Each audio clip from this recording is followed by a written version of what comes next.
Hi, I'm Rob, and welcome to this, our first lesson on the topic of probability. And what we're going to be dealing with in the first couple of lessons here in probability is we're going to be dealing with combinatorics, which is mentioned in your notes on page 3 to start the topic off. And combinatorics is the study of counting and arranging objects.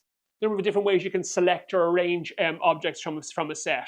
And as you can see on page 3, the two things that are just worth kind of flagging to begin with are the two principles of counting. The fundamental principles of counting, number 1 and number 2. Okay, so the first principle of counting, as is mentioned there, is the multiplication rule. And essentially what that means is that and in probability indicates multiply.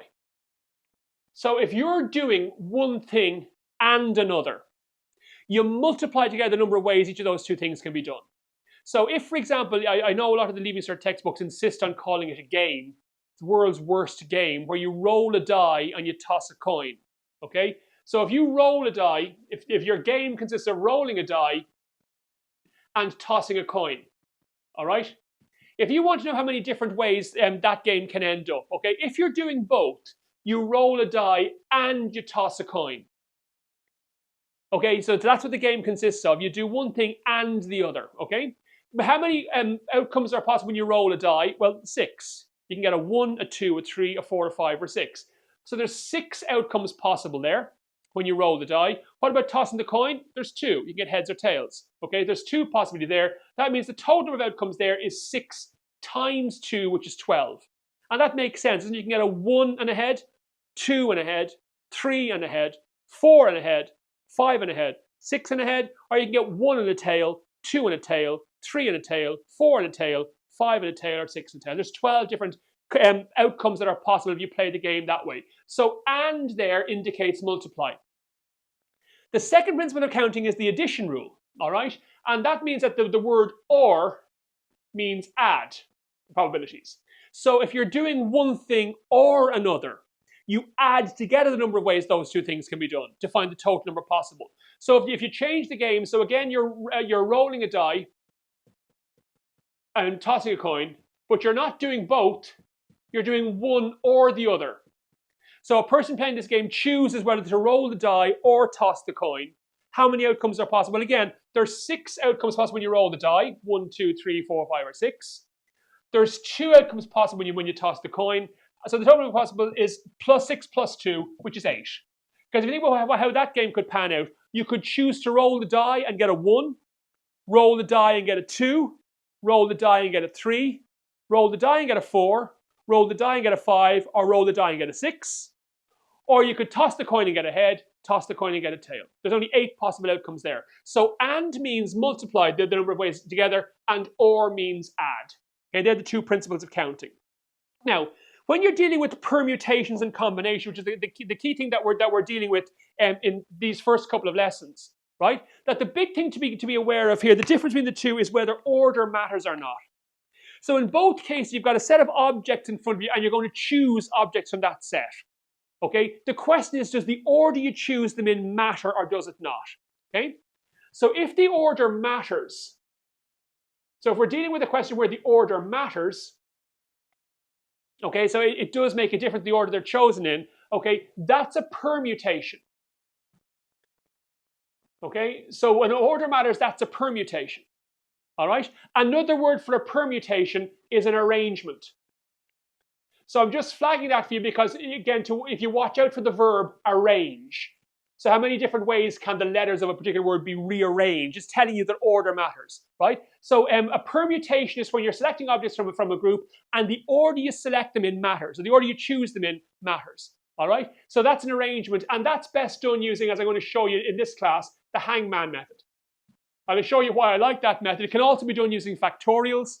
It can also be done using the NPOR function in your calculator, but I'm going to do it with the hangman method for reasons I'll show you now. Okay, so that's order matters. You're dealing with a permutations question. All right, and most codes are permutations. You've probably all realized that, you know, if you've got a code for an ATM machine, okay, it's 4 digits, and the order you put them into the machine matters. If you don't put it into the machine in the correct order, you don't get any money coming out. Okay, so you must have the right 4 digits in the correct order. So codes and things like that are very often permutations. If order doesn't matter, right? So if it doesn't matter what order the objects are chosen in, that's a combination. Okay, and another word for combination is a selection. So again, watch out for the verb select. Okay, so when objects are being selected, that means that the order doesn't matter, and that's best done using the NCOR button on your calculator. So I'm going to give you examples of the next couple of lessons. I'm going to kind of show you these two in operation and how to go about them best. But the big thing to decide what sort of question you're dealing with is ask yourself, does the order matter or does it not? If order matters, it's a permutation question. We'll do that with the hangman method. If the order doesn't matter, then it's a combinations question. We'll do that with the NCOR button. And kind of teams and committees are combinations, aren't they? Because if you've got a panel of players and you're choosing 11 to make up your match day team, all that matters is the 11 players you choose, not the order you pick them in. So it doesn't matter what order you choose your 11 players. All that matters is what set of 11 players you send out onto the pitch. So teams and committees and things like that are combinations. So are most kind of card game hands. That if you're playing a game of poker, what matters is the 5 cards you're dealt, not the order they were dealt to you in. So it doesn't matter what order you got the 5 cards in. All that matters is the 5 cards you end up with. So they're combinations where the order that objects are selected doesn't matter. Okay, permutations where it does, and combinations when it doesn't. Okay, so we're going to, if you look at on page 4 of your notes, this is kind of dealing with permutations. So permutations are different ways of choosing objects from n objects from a set of or when the order matters. Okay, that's the important thing there. And they're also as arrangements done with the hangman method here, and they can also be done using factorials. Now we'll talk a little bit about factorials as we kind of get further into probably, but factorials, remember, are represented with the exclamation mark there. And a factorial means everything from 1 up to that number multiplied together. So you can only find a factorial of a positive whole number. Okay, so for example, 5 factorial is just 5 by 4 by 3 by 2 by 1. It's every number from 1 up to that guy multiplied together. Okay, so 7 factorial is 7 by 6 by 5 by 4 by 3 by 2 by 1. Okay, and there is a function on your calculator for finding factorials, which we'll have a look at in a second. Okay, so it can be done using factorials as well. So we look at the first question there on page 5.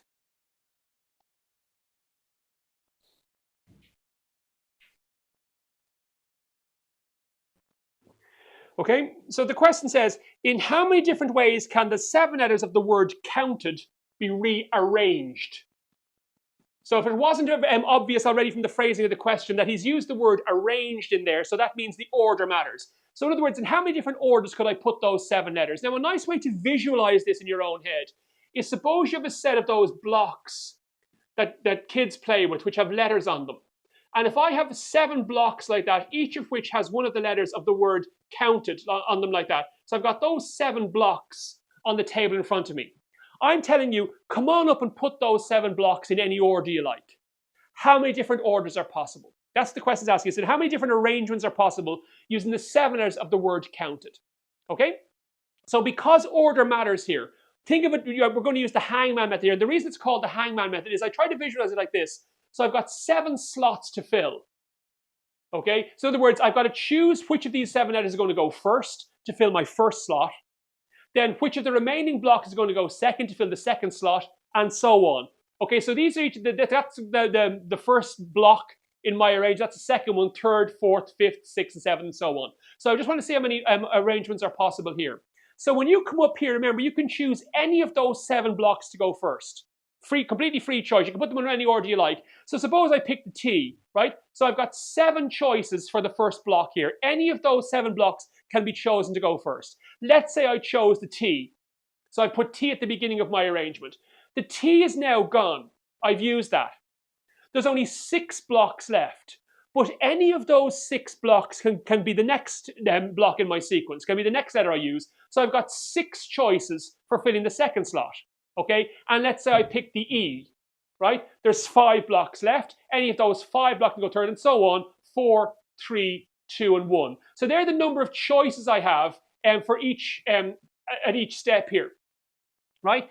And remember, I'm going to multiply those together because I want to choose my first block and my second block and my third block. So I'm doing all of these things. So remember, and means multiply. So I want to multiply all of those together, and that'll give me my answer. right? So I can just type that into my calculator. Or what you might notice here is that what I'm actually doing here is it's every number from 1 up to 7 multiplied together. So that's actually 7 factorial. Okay, so I can do it that way. If I want to use the fact, I can just type this into my calculator, 7 by 6 by 5 by 4 by 3 by 2 by 1. I'll get the right answer. Or I can type it in as 7 factorial, just to remind you where you find that on your calculator. Right, so if I want to use calculator here, finding that it's in the catalog button. So in the top right-hand corner, you've got your catalog button. If I press the catalog button up there, you can see this menu pops up, and the second one down is for probability. So I press the downward arrow there to highlight probability and press OK. There it is there. You can see the second one down there, factorial. So that's how I find the factorial. So if I want to work out what 7 factorial is, I just type the number 7, right? Press the catalog button, go down to probability, press OK, go down to factorial, press OK. You can see there's the exclamation mark, 7 factorial, press execute, and that's your answer, 5,040. All right, so what that means is there's 5,040 different orders you could put those 7 blocks in if I gave you free choice. Okay, so that's how I do that calculation. How many options do I have for each slot? Now, what the examiner will normally do next is now he'll start imposing a restriction. He's saying you don't have completely free choice. You need to have a particular block in a particular location or not in a particular location. I'm going to start imposing some restrictions here to mean that your choice is not entirely free. And the idea here is that if I'm using the hangman method, I can focus on the slot the restriction applies to first, and I don't have to worry about any restrictions beyond that. So see when we get to part 2, it says, how many ways can the letters of the word count be rearranged if the arrangement has to start with a vowel? So again, I'm asked to put these 7 blocks in any order I like, but the first one has to be a vowel. So again, I've got 7 slots to fill, like that. Now, which of those slots is the restriction applied to? Well, it's this one here. Okay, my choice limited for the first letter. It has to be a vowel.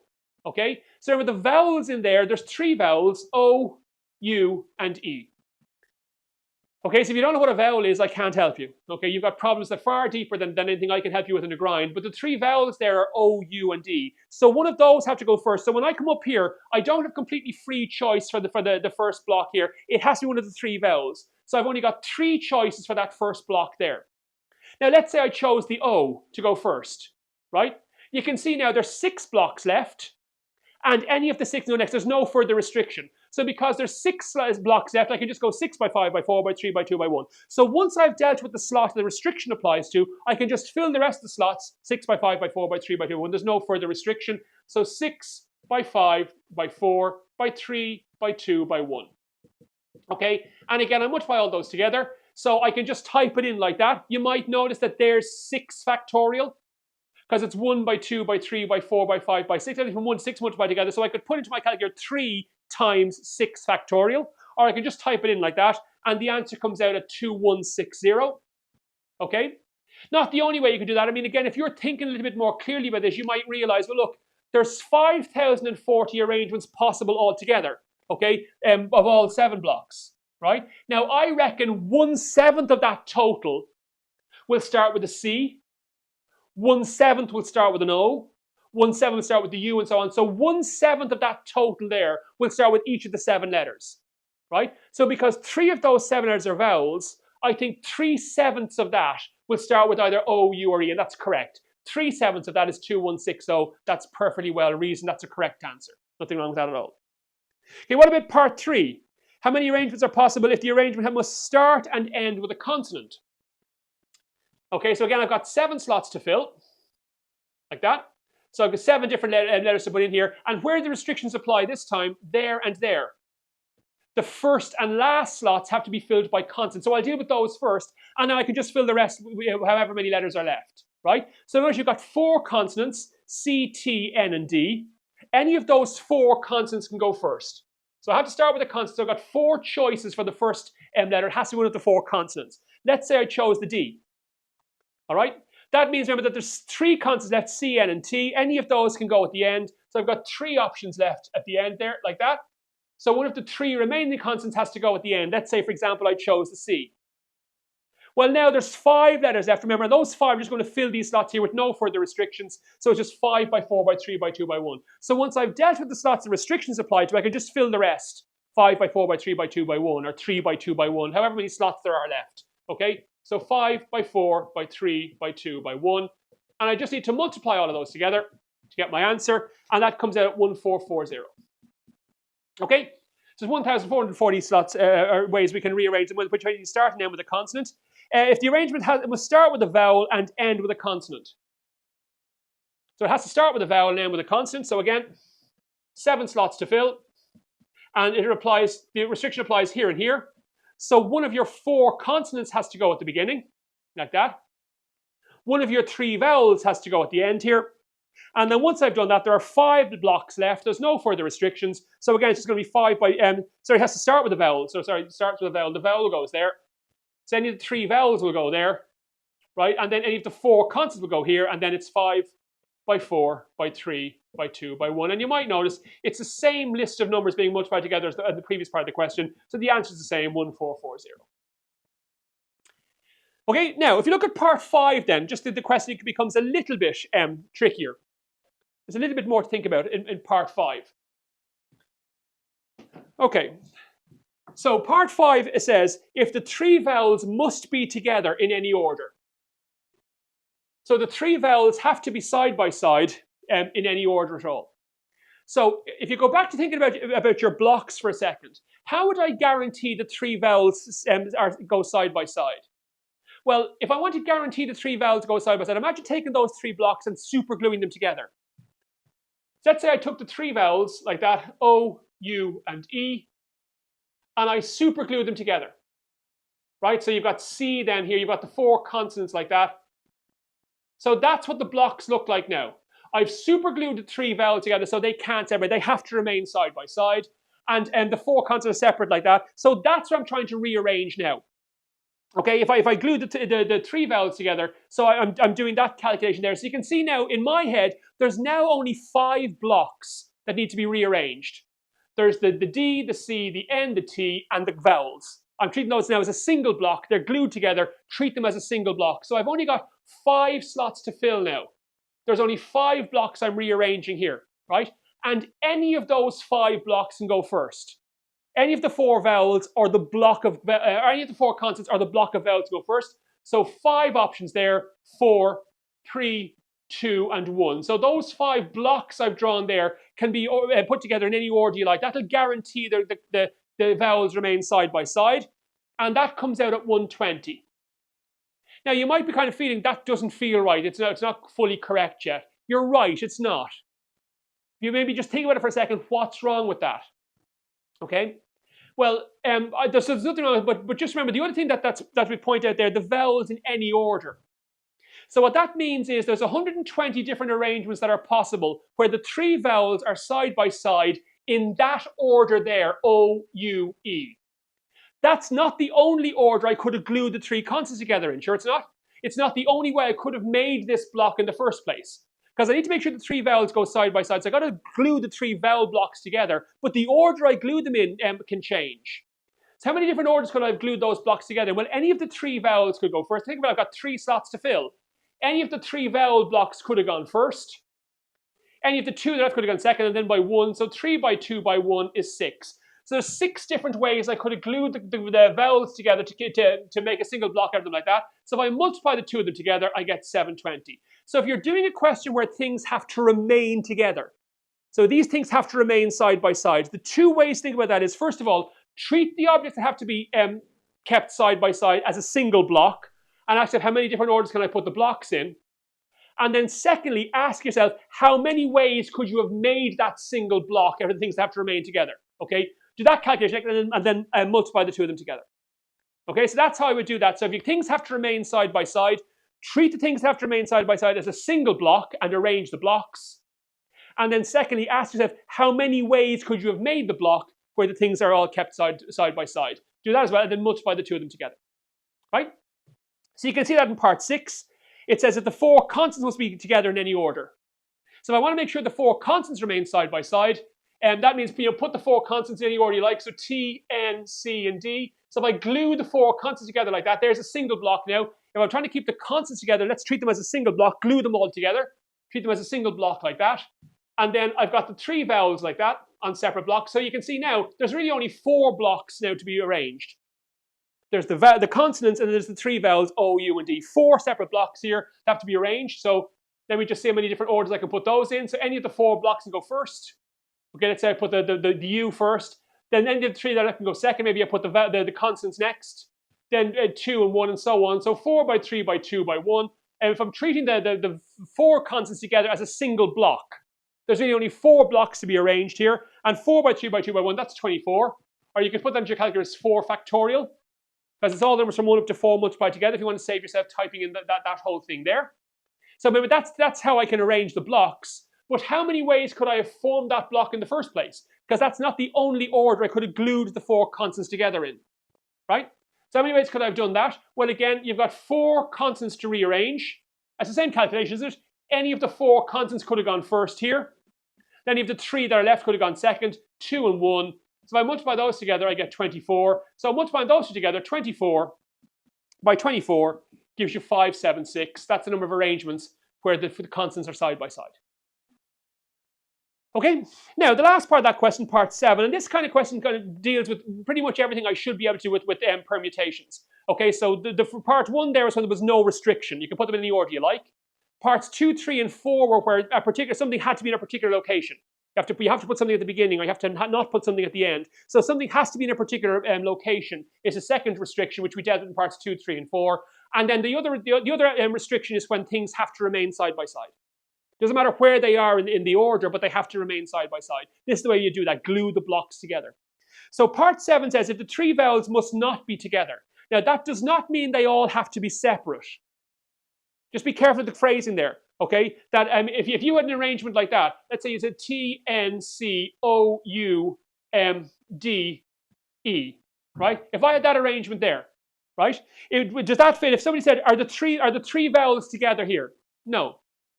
Somebody asked you that, are the 3 vowels together there? No. 2 of them are, but the third one's not. Okay, so when you're saying that the 3 vowels must not be together, it doesn't mean they all have to be separate from one another. It just means they can't all be side by side. Right, so you can say, well, that's a few different things I've got to look at now, because it does not mean that there's going to be arrangements there where the vowels are all separate from one another. There's going to be arrangements where 2 of them are side by side. You know, the pairing could be anywhere in here, the single could be anywhere in there. That's a lot of work. The better way to do that is to approach it the other way around. Right? So don't we know from part 5 of the question how many arrangements there are where the vowels are side by side? Okay? So part 5 tells you there are 720 arrangements where they are side by side. All of the other ones are ones where they're not all side by side. So when part 1 told me the total was 5,040. There's 5,040 arrangements in total. Of that 5,040, 720 of them have the 3 vowels side by side. So all of the others don't have the 3 vowels side, but that's all I'm looking for. So I just have to subtract 720 from that, and I get 4320. Okay, so that question there kind of sums up everything I need to be able to do with permutation. So it might be worth pausing the video there and trying the question on page 7 yourself, just to see if you're getting a feel for this. So page 7, question 1 and 2, it says, in how many different ways can the 5 letters of the word minus be arranged if there's no restrictions? Well, again, you've got 5 different blocks there, M, I, N, U, and S. And remember, when I'm filling this, I've got 5 slots to fill. I've got 5 separate slots to fill that way, all right? And when in part 1, where there's no restriction, any of the 5 blocks can go first. Then any of the 4 that I haven't, so let's say I've used the U, there's 4 blocks left. Any of those 4 can go next. Let's say I take the N, there's 3 left. Any of those 3 can go next. Let's say I use the M, there's 2 left. Okay, and then there'll be 1 left over at the end of that. So it's just those multiplied together. And remember, that's 5 factorial, because everything from 1 up to 5 multiplied together, and that comes out at 120. So 120 different orders I can put those blocks in. Right? Part 2, if the arrangement starts with 2 consonants. So again, I've got 5 slots to fill here, and the restriction applies to these 2 here. They have to be consonants. So if I tell you to put those 5 letters in any order you like, but you must start with 2 consonants, when you come up to fill your first slot here, you can't choose the I or the U. You have to start with a consonant, so there's 3 consonants available to you. So you've got 3 choices for your first slot there. It has to begin with a consonant. Now, once I've done, let's say I choose the S. The next slot has to be a consonant as well. So I now have to choose either the M or the N. There's only 2 possibilities. 2 of the remaining consonants have to go next. Let's say I choose the M. That's gone second. That's the restriction dealt with. So I've got 3 blocks left. They can go in any order I like at the end here. So any of those 3 blocks can go next because there's no restriction there. Then 2 and then 1. So once you've dealt with the slots the restrictions applied to, you can just fill the rest of the slots 3 by 2 by 1. Or 4 by 3 by 2 by 1, however many slots there are. And that comes out at 36. Okay? So 36 different arrangements where you start with 2 constants. Part 3, the arrangement must have a vowel in the middle.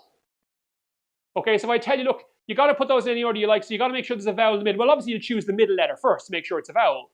So that restriction applies to this slot here. That has to be a vowel. And there's 2 vowels, I and U. So one of those 2 vowels has to go in here. Right, let's say I've used the I.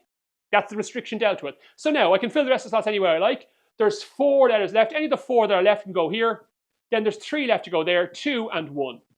Okay, so once we've dealt with the restriction, the remaining slots can be filled just 4 by 3 by 2 by 1, or however many slots there are. And that comes out at 48. Right? And the last one, part 5, there's no 2 constants are side by side. Okay, so there's no 2 constants side by side. Now that requires a bit more thought. Okay, that means all the constants are separate from one another. There's no 2 of them side by side.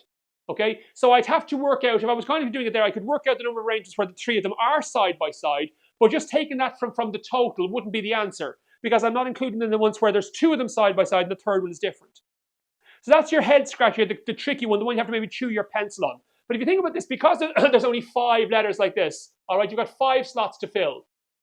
In order for the constants not to be side by side, the only way we can do that, we have to go consonant, vowel, consonant, vowel, consonant. Because it's 3 constants and 2 vowels, so the only way you can make sure that none of the 2 constants side by side, it has to go in that order there. That's kind of the thought process required here. All right, it's not that difficult when you see it done, but that's kind of hard to spot in exam. So in this case here, the only way we can guarantee that all the consonants are separate from one another is if they go in that order. It has to be a consonant, vowel, consonant, vowel, consonant. It's the only way we can arrange the letters to make sure that no 2 consonants are side by side. And how many slots are available? If I tell you, look, the consonants have to go here, here, and here. Any of the 3 consonants go there, right? Then there's 2 consonants left. Any of those 2 can go here. And there's only 1 left to go at the end. There's the consonants arranged that way. And the 2 vowels, any of the 2 vowels can go here. And then the 1 remaining vowel will go there. So I just have to multiply all those together there. And the answer is 12. Okay, so the answer for that one there is 12. So, look at the question on page 8.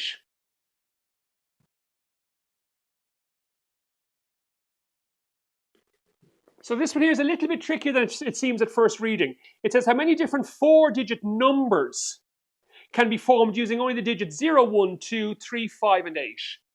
So you've got those digits 0, 1, 2, 3, 5, and 8. And you're asked to make a 4-digit number. So we're not using all 6 digits here. We're going to use a 4-digit number. And it says, and repetition of digits is not permitted. So you're not allowed to use a digit more than once, okay, in the number, right? So we can't repeat digits in this case.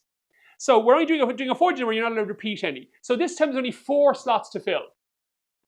Now, if you're not kind of thinking about it very clearly, you might have done this here and say, well, look, if I'm going to make up a 4-digit number with these guys here, I can choose any of these 6 digits to go first, right? Now, when I've chosen one to go first, any of the 5 that are left can go second, and then 4, and then 3, and I'll just do that calculation there, and that's wrong. It's not completely hopelessly wrong, but there's a mistake in there. Okay, that if you guys say, look, any of the 6 digits can go first, then 5, then 4, then 3, I don't see what's wrong with that. Remember that it's a 4-digit number.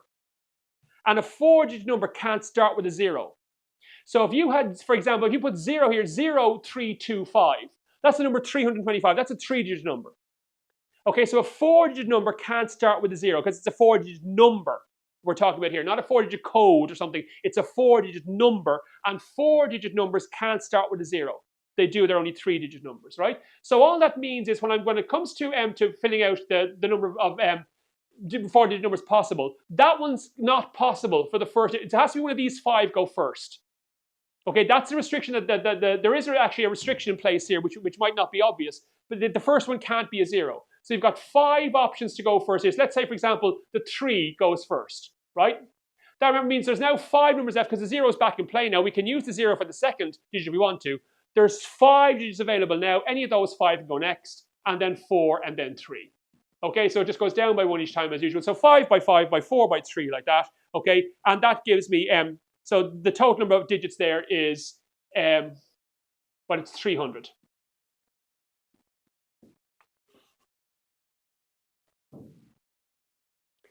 Now, part two, little bit, again, this one's not quite as obvious.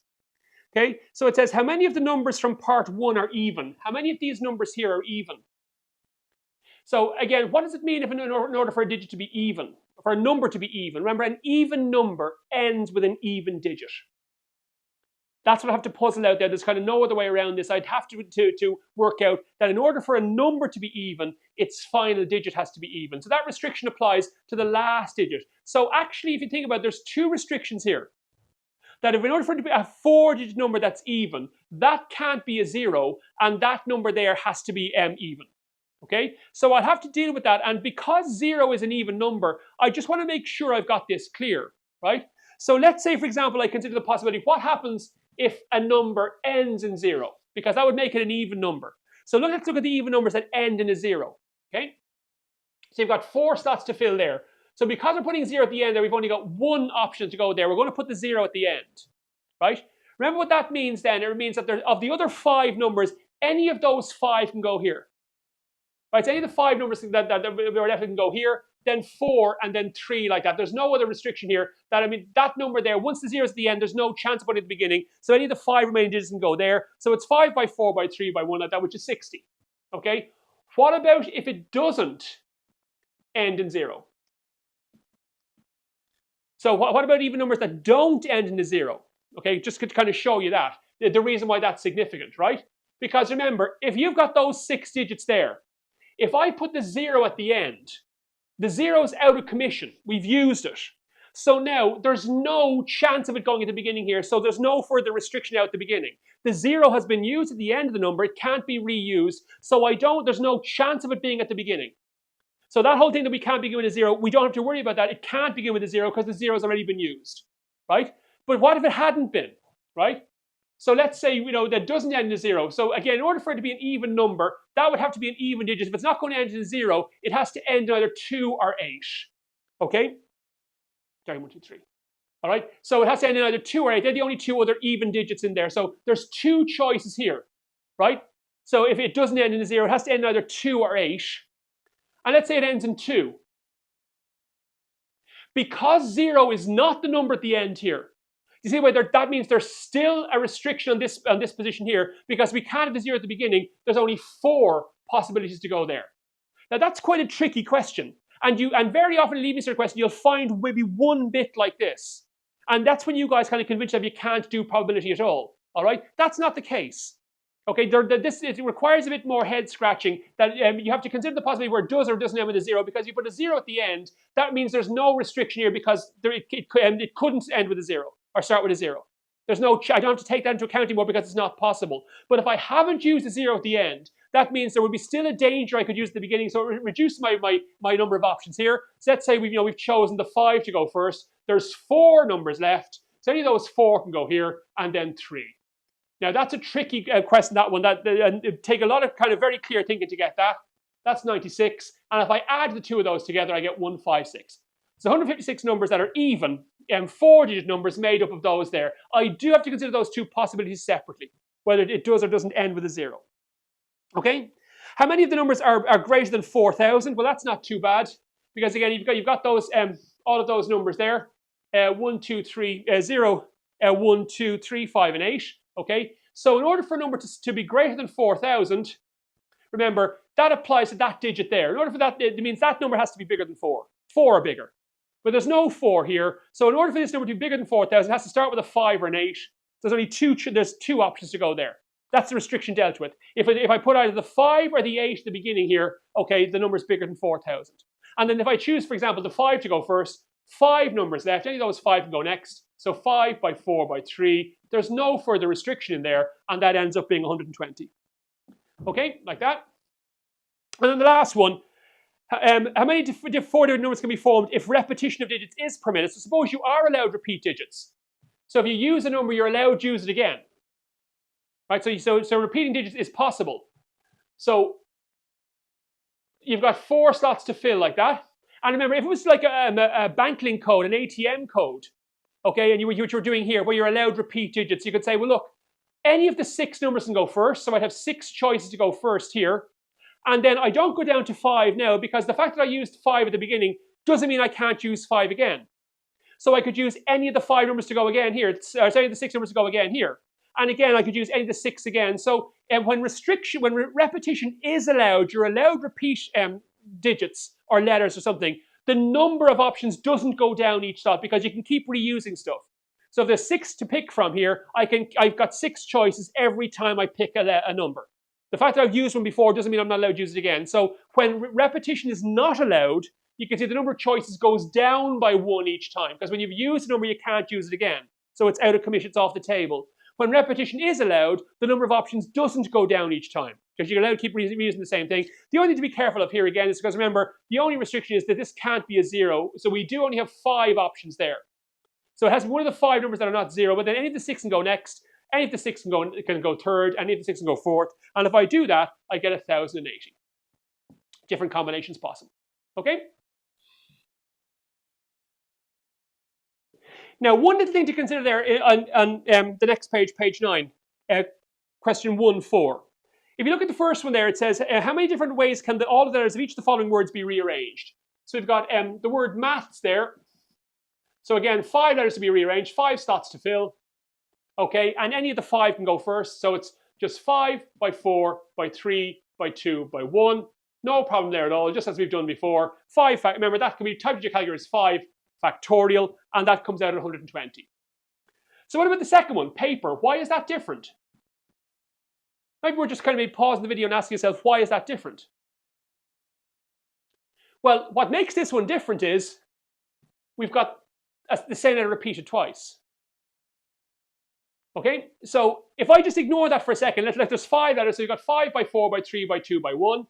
So 5, 4, 3, 2, 1, like that. Okay, so that gives me 120. But if you think about that, so included in that 120 there would be maybe this arrangement here, where if you take, let's say for example, if you think about this as, if you think about the letters this way, you've got the blue P like that, and you've got the red P as well. So if I got to think of them this way, right? So this is what the blocks look like, right? And you've got your E and OR, right? So let's say I put the blocks in this order here. I go OR, P, E, A, P, right? So that arrangement there is one of these. It's included in that 120. What about this arrangement here? OR, P, E, A, P. So you can see that's a different one, because these 2 blocks are in the opposite order. That's another one of these. Okay, so those 2 are both counted separately in here, but you can see it's the same order of letters. It's still OR, P, E, A, P. They look the very same. Okay, so the idea here is that when you've got a repeated letter, that same letter can appear in different orders, okay, in the 2 arrangements. So all I'm going to do when I've got a repeated letter is get the total as though there were no repeated letters, and then divide that by the number of different orders those letters could appear in. So how many different orders can 2 P's appear in? But remember, you've got 2 P's in any order, so 2 by 1 is just 2. So I'll divide that by 2, which is 60. So when you've got a repeated letter, just work out the total as though there were no repeated letters, and then divide your answer by the number of different orders that letter could appear in. Okay, so for 2, it's just 2 by 1. For 3, it's 3 by 2 by 1. 4, it's 4 by 2 by 1. 4 by 3 by 2 by 1. So you can see then in part 3, it's subtract. Okay, notice these are all kind of mathematical exam terms. Maths, paper, subtract, classes, which is of course hilarious to be using words like that. But this time there's 8 letters to be rearranged, right? S-U-B-T-R-A-C-T. So it just so it's 8 by 7 by 6 by 5 by 4 by 3 by 2 by 1.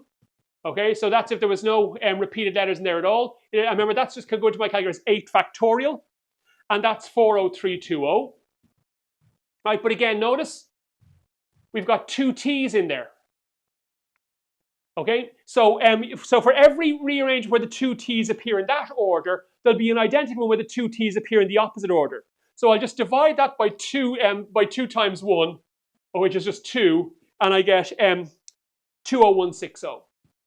So I'm dividing by 2 because there's 2 different orders those t's could appear in. Either of the t's could go first, and then whatever t I haven't used, it can go second. So it's a 2 by 1 like that. So look at the last one then, classes. Well, this time there's 7 slots to be filled. There's 7 blocks to be rearranged. So it's 7 by 6 by 5 by 4 by 3 by 2 by 1. So just rearrange the blocks with no restriction. And remember, that once you calculate 7 factorial, which is 5040. Right? And then notice there's 3 s's. So in every different order those s's are going to appear in, they're counted separately in this total here. So I want to divide that by the number of different orders the s's could appear in. Okay, in that sequence. So you've got 3 s's. Any one of the 3 s's could go first, wherever they appear in the letter, in the word. Any of the 2 could go second, then 1, that's going to give me 6. So I'm going to divide this by 6, and 504 divided by 6 is 840. So if you've got a repeated letter, you don't see this very often, just something to bear in mind. If you've got a repeated letter, okay, what you want to do first is find out how many ranges are possible as if there were no repeated letters. Just normally filling your slots as you would there. And then divide that answer by the number of different orders the repeated letters could appear in. And if there's 2 repeated letters, just 2 by 1. 3 repeated letters, 3 by 2 by 1. 4 repeated letters, be 4 by 3 by 2 by 1. Divide your answer by that, and you've got the total. So I just pause the video there, just try the last question there, question 1.5, just to finish up this lesson. So our last question then, it says, a code consists of 2 letters of the alphabet, followed by 3 digits from 0 to 9. Your repetition of letters is not permitted, so you're not allowed to use the same letter more than once, but repetition of digits is permitted. So you can repeat a digit. So this is an example of one such code, KB282.